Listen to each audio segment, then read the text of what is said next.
Differences between Lizzie and Michelle. Difference number 1. Michelle's son was diagnosed with cleft lip prior to birth. As a result, Michelle had 12 weeks to prepare for the arrival of her son.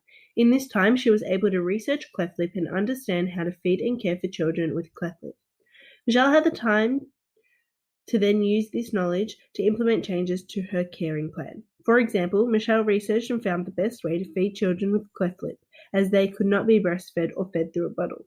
Through Michelle's research on the Clapper website, Michelle was also able to seek support and advice from a cleft lip nurse and other parents of cleft lip children.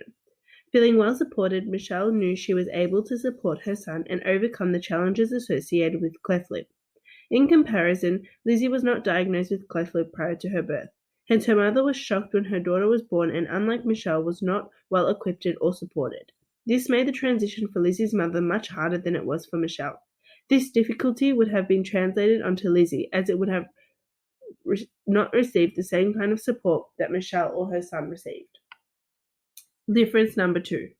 Lizzie had been undergoing operations for a long period in her life in order to overcome the impact of her cleft. She had undergone many facial reconstruction surgeries, starting from when she was a child up until her early 20s. Michelle's son, however, was fortunate to only have one operation at the age of 3 months.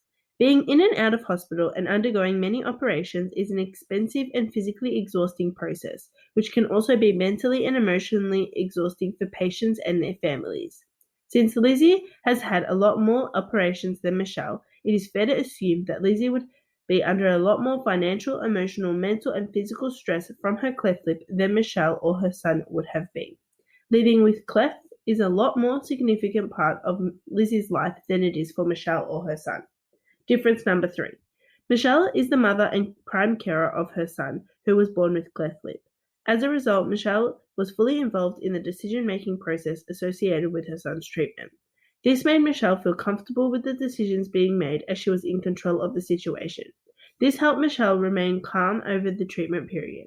Lizzie, however, was unable to make her own decisions about her treatment, as she began undergoing treatment at a very young age. As a result, Lizzie underwent numerous operations which she had little to no say in. This made her feel like she could not control what was happening to her own body, and this made Lizzie unhappy.